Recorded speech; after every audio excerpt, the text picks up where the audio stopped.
Pais se divorciam, 5 crianças pequenas ficam com fome e congelando na neve até que... Olá a todos. Aproveitem esses momentos de relaxamento enquanto assistem. Neve caía densamente, grandes mantos brancos cobriam completamente as colinas ao norte de Campos do Jordão. O vento uivava como gritos em meio à noite de inverno, levando embora qualquer vestígio de calor que ainda restasse.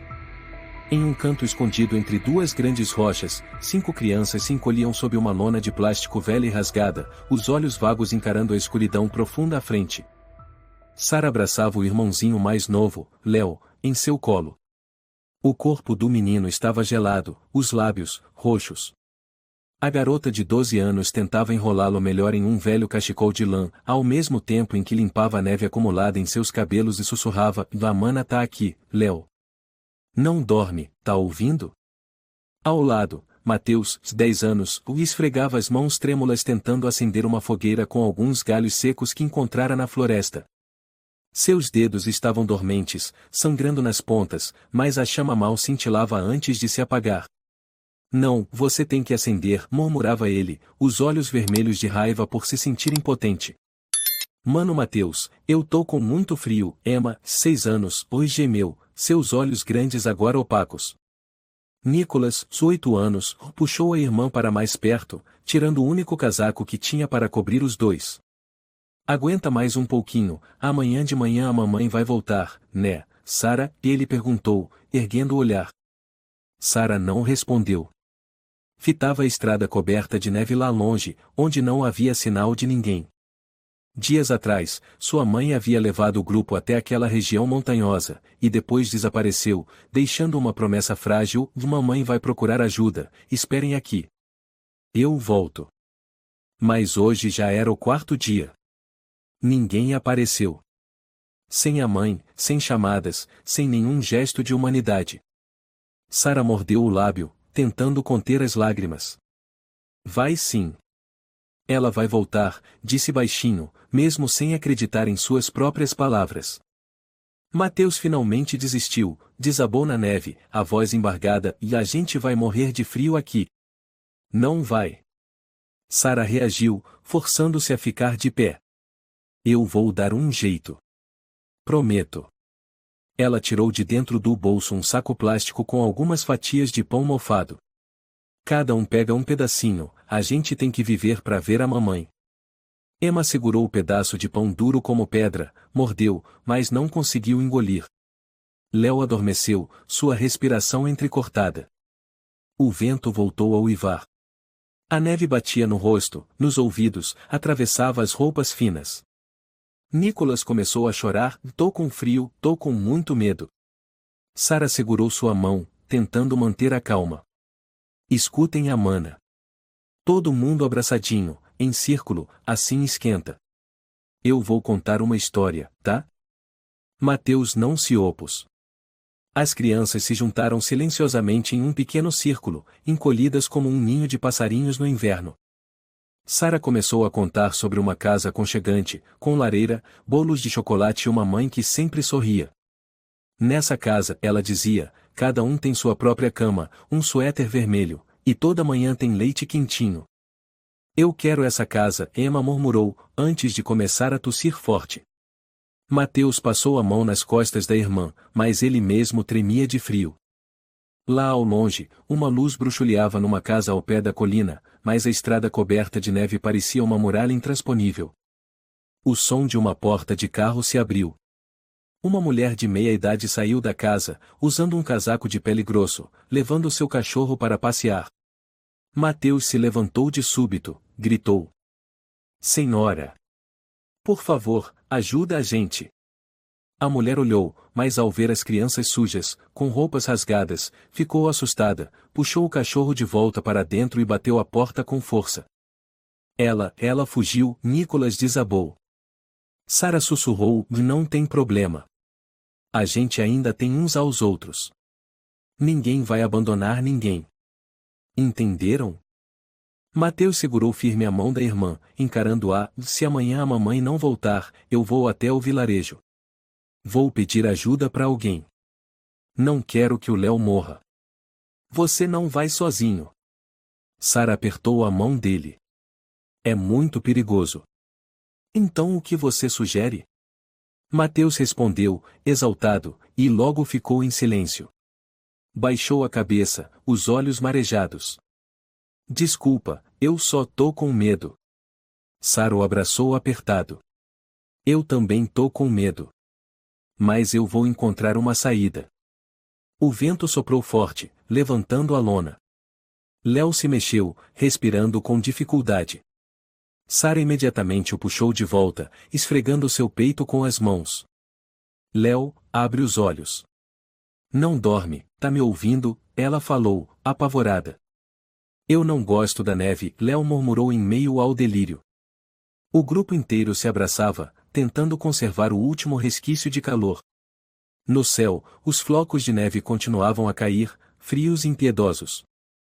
Antes daquela noite sombria chegar para aquelas crianças, houve uma sequência de dias cinzentos que se acumulavam. Tudo começou quando os pais delas, Lorena e André, começaram a se endividar. A família morava num pequeno apartamento na periferia de Curitiba. Não tinham luxo, mas havia comida nas refeições e risos à noite. Você pegou o dinheiro emprestado de novo, André? Lorena gritou, a mão tremendo com os papéis da dívida. Você acha que o dinheiro da escola das 5 crianças cai do céu? André respondeu friamente, desviando o olhar. Faz 2 meses que você não traz um centavo para casa. Eu me mato trabalhando de garçonete e você. Cala a boca, Lorena. André gritou, socando a mesa. Já cansei disso tudo. A partir daí, as brigas extrapolaram as 4 paredes e passaram a acontecer diante das crianças. Sara teve que correr com Léo pro banheiro, tampando os ouvidos dele para não ouvir os gritos e os sons de coisas quebrando. Mateus ficou na frente da porta quando viu André se aproximando da mãe. Não encosta na minha mãe, ele gritou. Mas o homem apenas bufou e saiu sem dizer nada. Até que um dia, André saiu de casa com uma mala. Não volto mais. Tenho direito de viver e de amar como qualquer um. Com alguma vagabunda, né? Lorena gritou, trêmula. Para de usar os filhos como desculpa. Adeus. E foi embora, sem deixar nenhum centavo. Depois disso, Lorena desabou. O emprego de garçonete foi reduzido por causa da baixa clientela. Numa tarde, ela foi chamada à gerência. Senhora Lorena, me desculpe, mas teremos que fechar o restaurante temporariamente, disse o dono, com cuidado. Lorena apenas assentiu, saiu com sua bolsa nos braços, sem chorar, sem dizer nada. Mas ao chegar em casa, caiu no chão e chorou desesperadamente. O dinheiro do aluguel acabou. A comida foi ficando escassa. As últimas moedas foram usadas para comprar pão seco e leite de caixinha. Sara começou a deixar de comer para alimentar os irmãos. Mãe, e se a gente vendesse bilhetes de loteria? Mateus sugeriu. Lorena apenas o abraçou e não, nunca. Então, numa manhã, ela acordou todos, levantem. A mamãe vai levar vocês para casa da tia Rosa. Lá é tranquilo, tem neve, tem montanha. Vocês vão ficar seguros. A tia Rosa gosta da gente? Emma perguntou. Lorena hesitou, ela é irmã da mamãe. Vai cuidar de vocês por alguns dias. Mamãe volta logo. A viagem até as montanhas de Campos do Jordão levou quase meio-dia. A casa da tia Rosa ficava num declive gelado e deserto. Tia Rosa era uma mulher de mais de 50 anos, cabelos presos num coque, rosto sempre severo. Quando abriu a porta e viu as crianças, franziu a testa. O que é isso? Ela perguntou, fria. São meus filhos, Lorena respondeu baixo. Me ajuda a cuidar deles uns dias. Eu volto logo. Não sou abrigo de órfãos, Lorena. Só por uns dias. Eu vou arranjar outro emprego, depois levo eles de volta. Tia Rosa cruzou os braços, ficou em silêncio por um instante. Então, abriu a porta com má vontade em 3 dias. Nem uma hora a mais. Lorena abaixou a cabeça em agradecimento, beijou a testa de cada filho. Sejam bonzinhos. A mamãe volta logo. Sara, cuida dos seus irmãos para mim. E então ela se virou e foi embora, sem olhar para trás. No primeiro dia, as crianças dormiram no galpão dos fundos, sem cama, sem cobertores, apenas com um monte de palha seca. No segundo dia, comeram mingau ralo com sal. No terceiro dia, tia Rosa entrou com o rosto frio, já acabaram-se os 3 dias. Levantem. Juntem suas coisas. Mas, nossa mãe ainda não voltou, Sara disse, trêmula. Não é problema meu. Já fiz demais cuidando de vocês por 3 dias. Tia, a gente não tem para onde ir, Mateus implorou. Fora da minha casa, ela gritou, jogando um saco com roupas rasgadas no quintal. As crianças seguiram em silêncio, nenhuma ousou chorar. Nas mãos de Sara havia apenas uma pequena sacola de pano, algumas roupas velhas e um pouco de pão seco que a mulher havia jogado junto. Vão embora, seus parasitas. Eu não devo nada a vocês. O portão se fechou atrás deles, mais frio que o próprio vento que soprava. Os irmãos vagaram pela floresta de pinheiros, perdidos em uma área selvagem, até que uma antiga estação ferroviária abandonada se tornou o abrigo forçado. Ninguém no mundo sabia da existência deles. Ninguém. A estação de trem velha se equilibrava em meio à floresta de pinheiros. As paredes estavam manchadas de mofo, o telhado de zinco enferrujado tremia a cada rajada de vento. As janelas estavam quebradas, o chão era gelado como gelo. Mas era o único lugar onde as 5 crianças podiam se proteger. Sara enrolou Léo com seu casaco fino, mantendo-o colado ao peito. Léo, tá ouvindo a mana? Tem que respirar direitinho, assim ó, sussurrava ela, mesmo com os próprios lábios já dormentes de frio. Mateus abriu a mochila e tirou a última fatia de pão seco. Sara, divide. Ela assentiu levemente, partiu o pão em 5 pequenos pedaços como se estivesse dividindo um tesouro precioso. Emma e Nicholas comiam migalhas como se saboreassem a última esperança que restava. Amanhã vou até o vilarejo, vou pedir ajuda para alguém, disse Sara, mas seus olhos estavam voltados para o canto escuro. Um lugar onde a luz não alcançava, onde a verdade dolorosa era mais nítida que qualquer consolo. Não. Mateus se levantou. Eu vou. Você tem que ficar com o Léo. Eu sei o caminho, sou mais rápido. Sara balançou a cabeça. Não pode. Se te pegarem. E daí? Vamos esperar a morte aqui? Mateus rebateu, virando de costas, mordendo os lábios. Na manhã seguinte, Mateus saiu da estação em silêncio. Caminhava descalço pela neve, as mãos envoltas em 2 meias molhadas.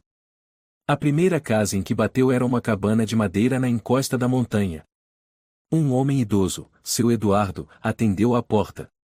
Senhor, por favor, eu e meus irmãos estamos com fome. Pode nos dar algo para comer? Seu Eduardo olhou o garoto de cima a baixo, franzindo a testa. Filho de quem você é? Só queria um pouco de pão. Some daqui antes que eu chame a polícia civil, gritou o homem, batendo a porta com força. Mateus tentou mais 3 casas, mas as respostas foram sempre as mesmas: rejeição, desconfiança, até mesmo ameaças. Uma senhora chamada Dona Isabel chegou a jogar algumas moedas para fora e gritar: moleques como você são ladrões. Vá embora. Mateus abaixou a cabeça, lágrimas escorrendo. Ele pegou as moedas, mas logo as deixou cair no chão. Eu não tô pedindo esmola. Só quero que meu irmão viva. Ele voltou correndo para a estação, desesperado. Emma estava com febre. Seu rosto estava em brasa, os olhos turvos. Sara estava ao lado dela, com um pano molhado com neve sobre a testa da menina. Chamei por ela várias vezes e ela não respondeu, murmurou Sara. O coração ainda bate, mas está muito fraco. Léo tossia com força, o rosto pálido. Nicholas tentava cobri-lo com um cobertor rasgado, os lábios roxos. Mateus, alguém ajudou? Perguntou Sara, a voz rouca. Ele balançou a cabeça, engasgado, e ninguém acreditou em mim. Sara levou as mãos à cabeça. Não podemos continuar assim. Não podemos. Lá fora, o céu escurecia. O vento uivava ainda mais forte. A tempestade de neve começava a se formar. Sara se levantou, os olhos travados entre o medo e o desespero. Eu vou quebrar a vitrine do mercado. Preciso pegar comida. Não posso deixar vocês morrerem desse jeito. Não, mana. Mateus segurou sua mão. Eles vão te prender. Vão te levar. E aí? E a gente? E o que mais resta? Esperar a morte, gritou Sara, chorando pela primeira vez diante dos irmãos. Emma murmurou, não briguem, minha cabeça dói. Todos se calaram. O desespero era como uma névoa espessa que cobria todo o espaço.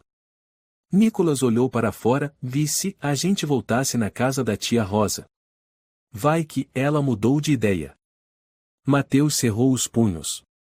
Não. Ela expulsou a gente, lembra? Jogou a gente fora como se fosse lixo. Eu não volto pra lá. Sara não respondeu.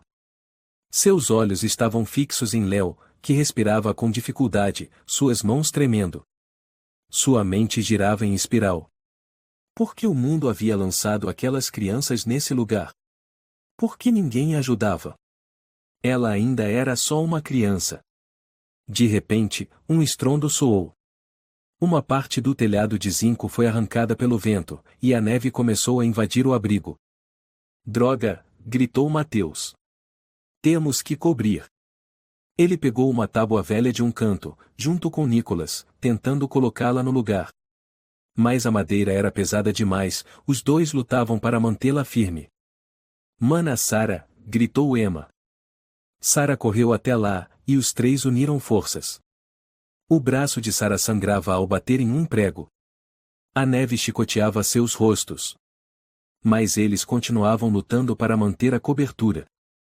Finalmente, Mateus conseguiu prender um dos lados, criando uma barreira improvisada.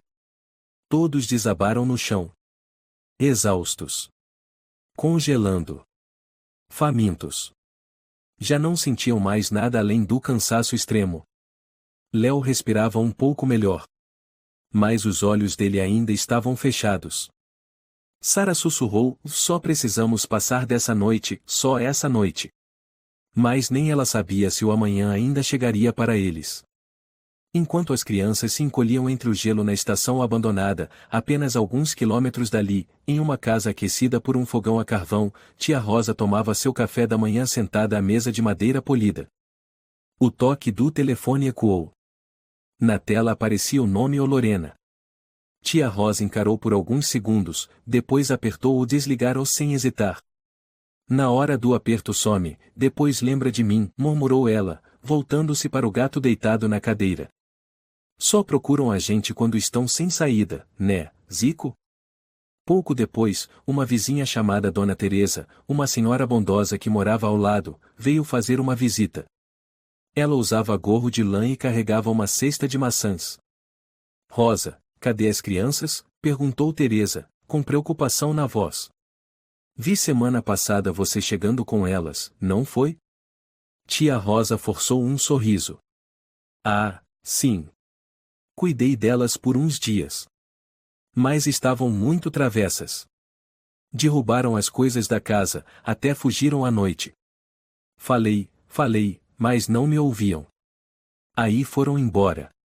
Foram embora, os olhos de Teresa se arregalaram. Com esse frio. Pode ficar tranquila.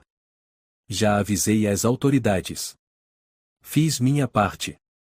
Não posso sustentar um batalhão, né? Teresa hesitou. Tem certeza de que não se perderam ou que algo aconteceu? Não. São fortes, espertos. Eu até ensinei eles a se virarem sozinhos. Rosa sorriu, tomando um gole de café. À noite, ela entrou na internet e postou no Facebook. Hoje em dia, criança não sabe ser grata. Cuido dos meus sobrinhos e ainda dizem que sou cruel. Me diga, quem dá comida 3 dias seguidos e é chamada de um monstro?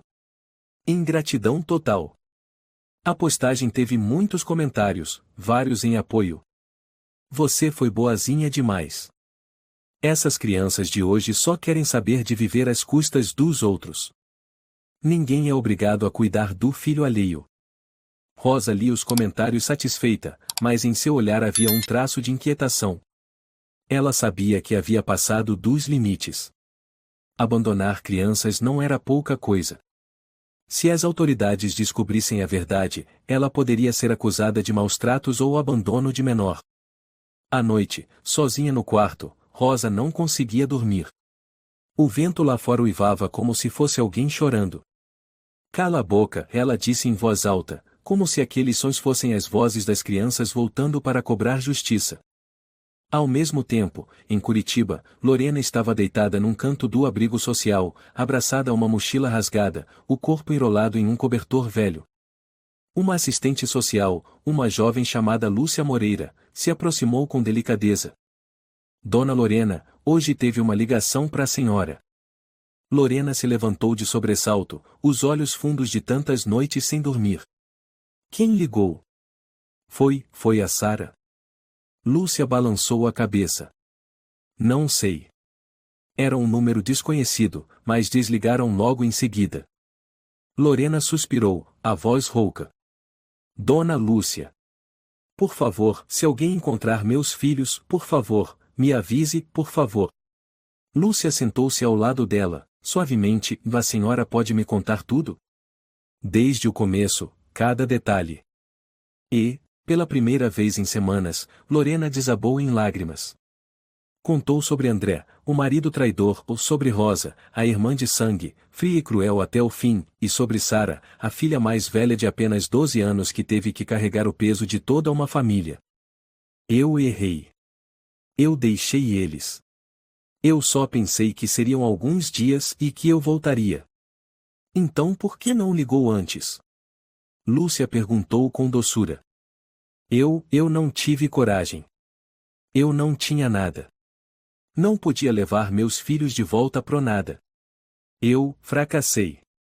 Lúcia apertou a mão de Lorena. A senhora ainda pode consertar isso. Mas tem que começar agora. Naquele mesmo momento, na casa aconchegante de Rosa, ela reacendia o fogo da lareira, com o telefone na mão. Era de novo o número de Lorena. Não desiste, hein? Murmurou ela, e desligou mais uma vez. Zico, o gato, miou suavemente e pulou em seu colo. Ela acariciou o dorso do animal, tentando se convencer e ninguém sabe de nada. Vai passar. Mas lá fora, o vento continuava a soprar, a neve caía cada vez mais densa. E no meio da noite, na estação de trem abandonada, 5 crianças ainda esperavam que alguma mão amiga as resgatasse, algo que nem seus próprios parentes fizeram. Naquela noite, o céu parecia desabar. O vento atravessava cada fresta da estação antiga, a neve avançava como se quisesse engolir o mundo inteiro. No canto gelado, Sara segurava Léo, o corpo do menino já era apenas um amontoado frágil e trêmulo. Léo, tá ouvindo a mana? Fala alguma coisa, Sara sussurrava, o rosto colado ao dele. Mas o sopro de vida que saía dos lábios de Léo era quase invisível, frágil a ponto de se perder no ar. Mateus revirava a velha mochila. Mana. Tem mais algum pano? Qualquer coisa para aquecer ele? Não tem mais nada, Sara respondeu com voz embargada. Nada. Emma estava encolhida nos braços de Nicholas, suor escorrendo pela testa. Tô com frio e tô com calor também. Ela tá com febre. Nicholas se alarmou. Mana Sara. Faz alguma coisa.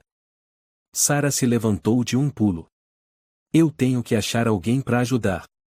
Tem que ter ajuda. Um posto de saúde. Você não vai a lugar nenhum. Mateus a impediu. Lá fora tá congelante. Se você sair, não vai voltar. E vamos fazer o quê? Esperar a morte? Sara gritou, as lágrimas descendo sem controle. Léo tá morrendo.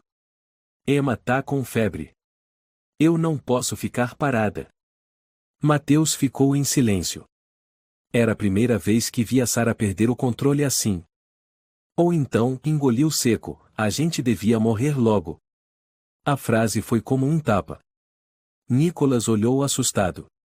O que você tá dizendo? Ninguém ajuda a gente. Ninguém se importa com a gente. Mateus murmurou. Nem a mamãe voltou. Emma chorava baixinho, a voz falhando. Eu não quero morrer, eu quero ir para a escola, quero tomar leite. Sarah ajoelhou-se, abraçando os três. Não. Ninguém fala isso. A gente vai viver. A gente tem que viver. Ela ergueu o rosto para a escuridão densa, onde o vento rugia como um desafio. Tudo era frio, tudo era desesperança. Amanhã eu vou descer até o vilarejo. Vou encontrar alguém.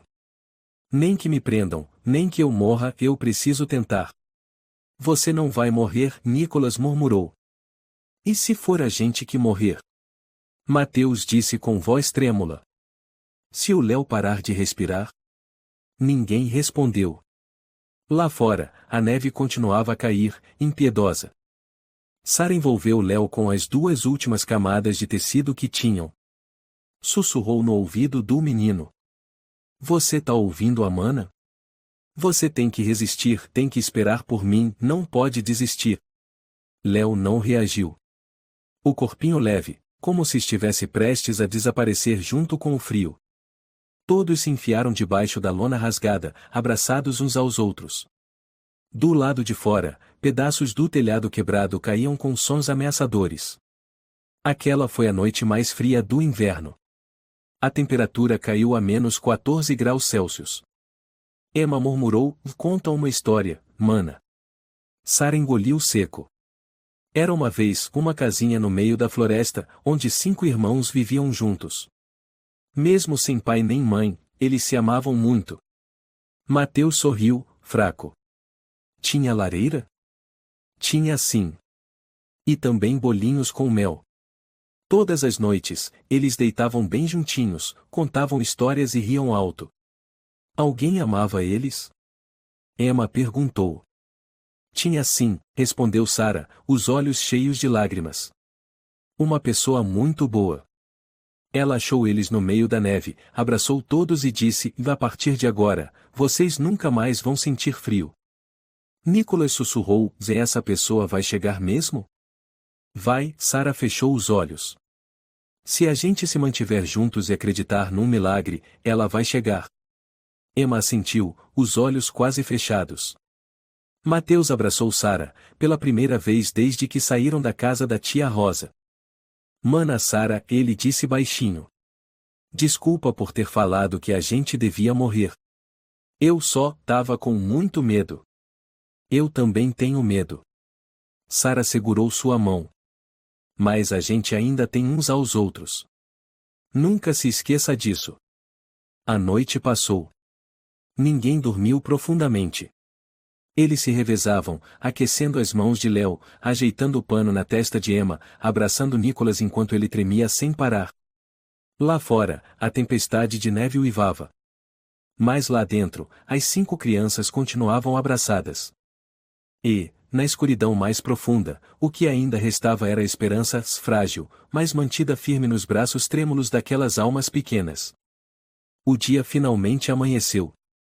A luz tênue atravessava as nuvens espessas, refletindo sobre a neve branca e ofuscante. O mundo parecia paralisado, congelado pela longa noite da tempestade. Sarah foi a primeira a abrir os olhos. Não sentia mais as pernas. A visão turva, o coração disparado ao encostar a mão no peito de Léo, ainda havia batimentos, fracos, mas presentes. Léo, você tá vivo. Tá ouvindo, Amana? Sussurrou ela, as lágrimas molhando o rosto em alívio. Mateus sentou-se ao lado, o rosto escurecido pelo frio. Você escutou isso? Tem um barulho, motor. Todos se calaram. Ao longe, do outro lado da encosta coberta de neve, o som de um motor lento e pesado. Um caminhão estava parado na beira da estrada, a pouco mais de 100 metros de onde eles estavam. Tem alguém. Nicholas gritou, a voz rouca de frio. Tem alguém lá fora. Eu tenho que ir até lá. Sarah decidiu, levantando Léo nos braços e apertando-o com força. Deixa que eu vou no seu lugar. Mateus tentou correr atrás, mas Sara balançou a cabeça. Eu sou mais forte. Fica aqui com a Emma e o Nicholas. Eu prometo que volto. Eu juro. Sem esperar mais, Sara correu. Cada passo afundava na neve, suas pernas dormentes pareciam não pertencer mais ao corpo. O vento batia em seu rosto, os olhos ardiam por causa do gelo. Mas ela não parou. Por favor, ela murmurava, por favor, não vá embora, não vá embora. Quando já estava a poucos metros, Sara viu a porta do caminhão se abrir. Um homem de meia idade, de porte forte usando um casaco de couro, desceu. Ele ajustava a amarração da carga na traseira do veículo quando ouviu o grito desesperado. Por favor. Ajuda, me ajuda. Tem crianças, com frio, quase morrendo. O homem levantou o olhar, surpreso ao ver a garota de cabelos desgrenhados, rosto avermelhado pelo vento, segurando firmemente uma criança imóvel nos braços. Meu Deus, ele murmurou, correndo em direção a ela imediatamente. Eu não sei seu nome. Mas, por favor, ajuda a gente. A gente tá na estação, meus irmãos. Sara não conseguiu terminar, suas pernas cederam. O homem amparou os dois. Meu nome é Gabriel. Já passou. Vocês vão ficar bem agora. Sem fazer mais perguntas, Gabriel colocou Léo no banco da frente aquecido do caminhão, ligou o aquecedor no máximo. Enrolou Sara com um cobertor de lã retirado da caçamba e voltou rapidamente à estação. Sara segurou a mão dele, indicando o caminho com voz trêmula. Logo atrás das pedras grandes, meus irmãos ainda estão lá. Quando o caminhão chegou, Mateus se levantou como um raio. Sara! Você voltou. Ele vai ajudar, ela gritou. A gente tá salvo. Gabriel abriu a porta de trás do veículo, puxou cada criança para dentro, enquanto enrolava mais cobertores, cachecóis e examinava cada rosto pálido. Quem é o senhor? Nicholas sussurrou. Sou só um entregador. Mas a partir de agora, sou alguém que não vai abandonar vocês. Quando os 5 estavam acomodados no caminhão, Gabriel deu partida e seguiu em direção à cidade. O senhor vai levar a gente para onde? Mateus perguntou, com a voz fraca. Pro hospital mais próximo. Depois, para um lugar quentinho. Durante todo o trajeto, Gabriel não disse mais nada. Apenas olhava pelo retrovisor, onde os 5 pequenos estavam encolhidos, mas sem o mesmo medo de antes. No Hospital Central de Campos, médicos e enfermeiros correram ao ver as 5 crianças sendo retiradas do caminhão, cobertas de neve. Um deles com hipotermia grave, gritou um médico. Rápido! Sala de emergência número 3. Sara já não tinha forças para entender o que falavam. Só se lembrava de que, antes de desmaiar, alguém colocou a mão em seu ombro e disse com ternura. Você foi incrível, minha filha. Agora vocês estão seguros. Sara deitou na maca, a luz branca da sala de emergência brilhava acima. Ela virou a cabeça e viu Léo sendo entubado pelos médicos. O coração dele ainda batia, fraco, mas batia. Seus olhos se embaçaram, mas dessa vez de alívio. A gente tá vivo. Graças a Deus, a gente sobreviveu. O som do monitor cardíaco ecoava ritmicamente na sala fria e branca. O cheiro de antisséptico pairava no ar. Sara abriu os olhos, levou alguns segundos para perceber que o teto acima não era mais de zinco enferrujado da estação, mas sim luzes elétricas brilhantes, calorosas. O Léo, onde tá o Léo? Ela se levantou assustada. Uma enfermeira jovem correu até ela. Calma, querida. Seu irmão tá sendo cuidado. Os médicos estão fazendo o melhor possível. Sara ainda respirava ofegante. E meus irmãos? Mateus, Nicholas, Emma. Todos estão sendo reidratados e aquecidos, uma voz masculina respondeu por trás. Ela se virou. Gabriel, o homem que os havia salvado, estava parado à porta com um olhar preocupado e gentil. Tô aqui. Não vou deixar vocês. Sara ficou em silêncio e, de repente, caiu em prantos. Chorou como nunca, como se todo o sofrimento reprimido tivesse encontrado uma brecha. Gabriel se aproximou, colocou a mão sobre seu ombro. Vocês estão seguros agora, Sara. A partir de hoje, não vão mais passar frio nem fome. No escritório da assistência social da cidade de Campos do Jordão, o responsável, Sr. Ramiro Ferreira, cabelo grisalho, expressão séria mais acolhedora, lia os documentos do caso. Abandono de 5 menores. Sem documentos. Mãe desaparecida.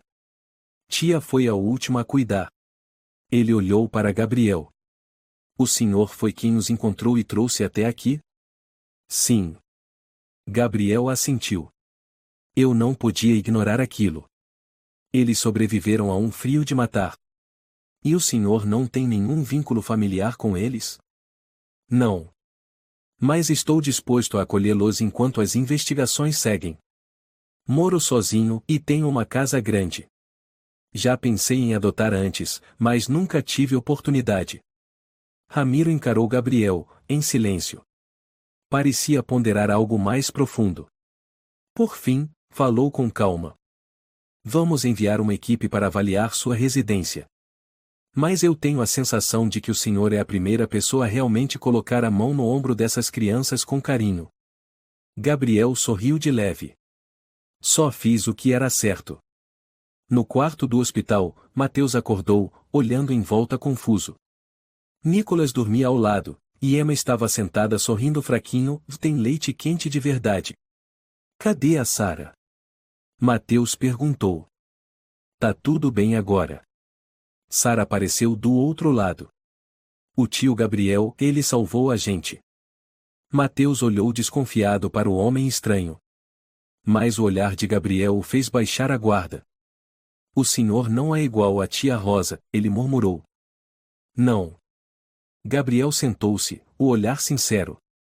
Não sou perfeito. Mas eu não minto.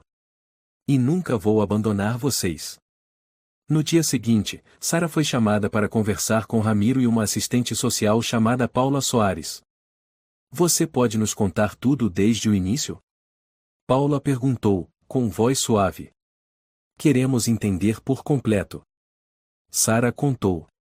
Desde o abandono do pai, o desemprego da mãe, até o dia em que foram expulsos da casa da tia Rosa. Cada palavra doía ao ser dita. Ela expulsou a gente no mesmo dia em que começou a nevar. Sara disse, com a voz embargada. Ramiro assentiu. Agora está tudo claro. Paulo anotou, depois perguntou com cuidado, você quer voltar para sua mãe? Sara baixou a cabeça. Não sei. Ela disse que voltaria, mas não voltou. Aqueles dias, a gente achou que ela tinha nos deixado para sempre. Paula trocou olhares com Ramiro e depois assentiu para Gabriel. Vamos tentar entrar em contato com a senhora Lorena. Mas, por enquanto, o senhor Gabriel será o responsável temporário, se vocês aceitarem. Gabriel se virou para as crianças. Eu não vou forçar ninguém. Mas, se vocês concordarem, minha casa será a casa de vocês, pelo menos até que tudo esteja esclarecido. Mateus olhou para os irmãos, depois para Sara. A gente aceita, se o senhor continuar dando leite para Emma toda manhã. Gabriel riu. E também pão com geleia. Fechado? Emma o abraçou e disse baixinho, pai. A sala ficou em silêncio. Sara não sorriu, mas seus olhos brilhavam. Pela primeira vez em muitos dias. 3 semanas depois, o clima ainda estava fresco, mas na pequena casa de madeira nos arredores de Campos do Jordão, a vida realmente havia recomeçado. Sara estava sentada perto da janela, com a luz da manhã iluminando seu caderno de exercícios. Risadinhas vinham da sala de estar, onde Mateus e Nicolas disputavam o controle remoto para escolher o canal de desenhos. Nem pensar, gritou Mateus. Você escolheu o filme de terror da outra vez e fez a Emma chorar.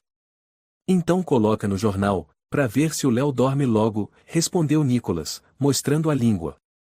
Da cozinha, Gabriel falou sério, Mateus, Nicolas. Se continuarem brigando, só vai poder assistir programa de culinária comigo, hein? Não ou Os dois gritaram ao mesmo tempo, mas logo caíram na gargalhada. Gabriel saiu com uma bandeja de torradas e leite quente, colocando-a na mesa. Hora do café da manhã. Sara, você já terminou a lição? Sim, senhor. Sara sorriu e fechou o caderno. Gosto mais de estudar aqui. Claro, tem professora particular que vem até em casa, provocou Mateus. Melhor do que andar 3 quilômetros na neve, né? Emma levou o copo de leite ao nariz, cheirando com prazer. Eu gosto mais do leite com espuma. Tem todo dia. O pai é o melhor. Gabriel sorriu com ternura e passou a mão no cabelo da menina. O pai só sabe fazer espuma direitinho. Depois do café, todos foram passear pelo pequeno jardim em frente à casa. Gabriel havia plantado algumas fileiras de flores roxas, dizendo que eram flores para um novo começo. As crianças brincavam de amarelinha no chão de tijolos, e os passos batendo no chão pareciam afirmar que agora elas realmente tinham um lugar ao qual pertenciam. Naquela noite, Gabriel estendeu um grande mapa sobre a mesa de jantar e apontou para vários locais, e neste verão, se tudo der certo, eu vou levar vocês para o litoral. Aqui é Arraial do Cabo. Tem areia branca, frutos do mar grelhados e castelos de areia. É um mar de verdade, tio? Perguntou Emma, com os olhos brilhando. Não é mar de sonho, não, interrompeu Nicholas. Mateus falou em tom mais sério e nunca viu mar de verdade. Só em livros. Gabriel olhou para cada criança, com a voz cheia de carinho, e então a primeira vez vai ser com a nossa família, combinado? Combinado, gritaram todos juntos. A escola de meio período próxima à casa organizou uma atividade de orientação para novas crianças. Gabriel levou os 5, segurando a pasta com os documentos e com o coração tão ansioso quanto eles. O diretor, Sr. Pedro Silva, simpático e perspicaz, apertou a mão de Gabriel e soube que o Sr. Gabriel adotou 5 crianças de uma vez. É algo raro. Gabriel sorriu humildemente. Elas não são só uma responsabilidade. São um presente. Pedro se abaixou e perguntou a Sara: você gosta de estudar? Sara assentiu. Sim. Eu também quero aprender a desenhar. Temos aula de artes toda terça-feira à tarde, disse Pedro. E o Mateus vai ser incluído no grupo de artes. A professora disse que ele tem talento. Mateus ficou vermelho. Eu só desenho uns gatos. Isso já é um bom começo, Pedro sorriu. Enquanto isso, Nicholas e Emma se enturmaram rapidamente com a turma infantil. Léo foi colocado na turma do jardim, com uma professora jovem chamada Sofia, paciente e gentil. Léo fala muito pouco, Gabriel disse em voz baixa durante a conversa com Sofia. Tudo bem, ela sorriu. Ele vai falar quando se sentir seguro. No fim do dia, Léo segurou a mão de Gabriel e sussurrou pela primeira vez em semanas: eu gosto daqui. Gabriel parou, então se abaixou para abraçar o menino. Eu também gosto, Léo. Naquela noite, a família organizou um acampamento dentro de casa. Gabriel montou uma tenda com lençóis no meio da sala de estar, acendeu uma lanterna e começou a contar uma história. Era uma vez um homem que vivia sozinho. Triste por não ter ninguém com quem conversar, ele começou. Um dia, ele encontrou 5 estrelas cadentes caídas na floresta de neve. Somos nós, né? Disse Emma alto. Sim, Gabriel piscou. Estrelas que sabiam rir, sabiam desenhar, sabiam comer todos os bolinhos sem deixar nenhum pros outros. Que conto de fadas esquisito, riu Mateus. Mas eu gostei. Sara não disse nada, apenas ficou deitada dentro da tenda, olhando para o teto, onde a luz da lanterna formava pontos brilhantes. Ela tirou do bolso um pedaço de papel e um desenho que fez naquele dia, e 5 crianças de mãos dadas diante do mar, com um homem grisalho no meio. Na parte inferior, uma frase escrita com capricho. Família não é sangue. É quem nunca nos abandona. Março chegou, a neve começou a derreter. O céu de Campos do Jordão se iluminou com os primeiros raios de sol da primavera. No pequeno jardim da casa de Gabriel, Sara e Mateus o ajudavam a preparar a terra para plantar cenouras. Nicholas corria regando, mas sem querer molhou a blusa de Léo, que soltou uma risada. Emma sentava nos degraus, arrumando pedrinhas em forma de coração. A vida havia realmente mudado.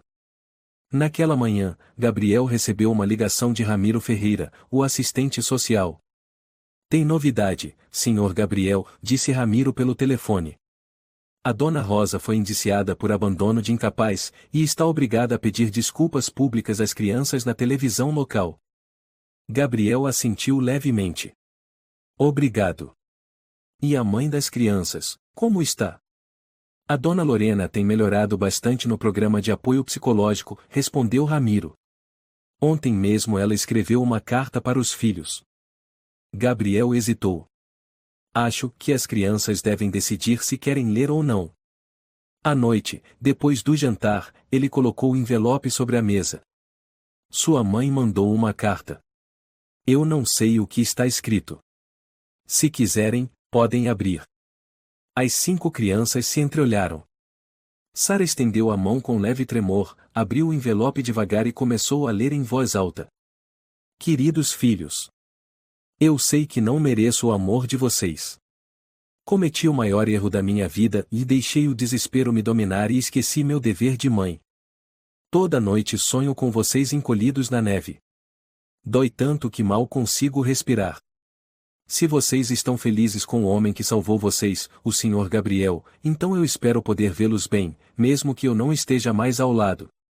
Eu concordo que o tio Gabriel se torne o tutor legal. Mas, se um dia vocês estiverem prontos para perdoar, peço que me deixem abraçá-los mais uma vez. Com amor. Mamãe Lorena. O silêncio tomou conta da sala. Léo levantou a cabeça e perguntou baixinho, ela vai voltar?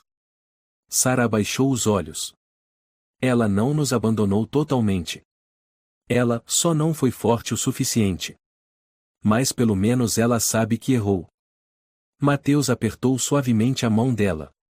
Eu ainda não consigo perdoar. Mas também não odeio mais a mamãe. Gabriel se aproximou. Seja qual for a escolha de vocês, eu estarei sempre aqui. Somos uma família agora, não é? Nicholas assentiu. Sim. A família das crianças que sabem sobreviver. Uma semana depois, ocorreu o julgamento da tia Rosa. Sara e Mateus foram chamados como testemunhas. A imprensa noticiou o caso, e os moradores comentavam sem parar. No banco das testemunhas, Sara ficou ereta, com o olhar firme. Minha tia, Rosa Fernandes, nos expulsou de casa na noite mais fria do inverno. Ela disse, eu não sou orfanato.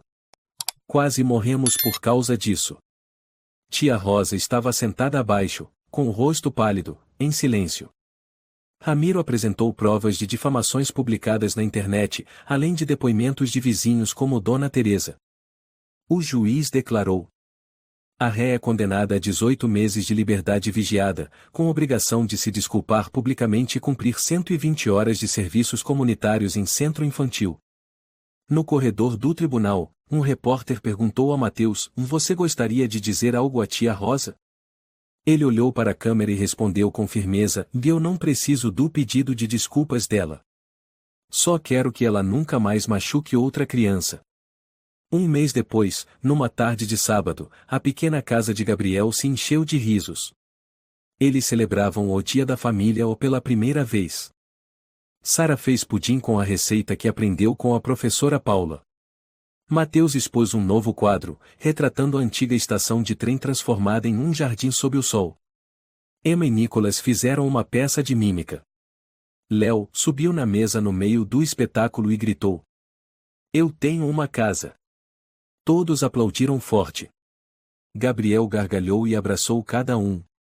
Não precisamos esperar a adoção oficial, hoje eu declaro, a partir de agora, vocês são meus filhos, e eu sou o pai de vocês. Sara se sentou perto da janela, onde a neve começava a cair de novo. Mas, desta vez, ela não estremeceu nem teve medo. Mana Sara, Emma sentou-se em seu colo. A neve é bonita, né? Sim. Porque agora ela não é mais fria. Sara beijou a bochecha da irmã. Porque agora a gente tem um lar. Lá fora, a neve caía suavemente, cobrindo o telhado com uma camada branca pura. Mas, por dentro, a lareira ardia, e as risadas enchiam todos os cantos. A família havia renascido do lugar mais desesperador. A neve não assusta mais, porque agora a gente tem um lar. Essa história é uma prova comovente do poder do amor, da resiliência e da bondade. Mesmo abandonadas, as 5 crianças não perderam a esperança e jamais deixaram umas às outras. No meio da neve do desespero, um gesto de compaixão de Gabriel acendeu uma nova vida. A lição aqui é, das vezes, família não é quem compartilha nosso sangue, mas quem escolhe nos amar e nos proteger incondicionalmente. E não importa quão dura seja a vida, e enquanto houver amor e esperança, sempre haverá luz no fim do caminho. Se você gostou desta história, convidamos você a dar um like e se inscrever em nosso canal. Seu apoio nos motiva a continuar trazendo histórias comoventes quase todos os dias. Estamos muito agradecidos pelo seu apoio. Até breve.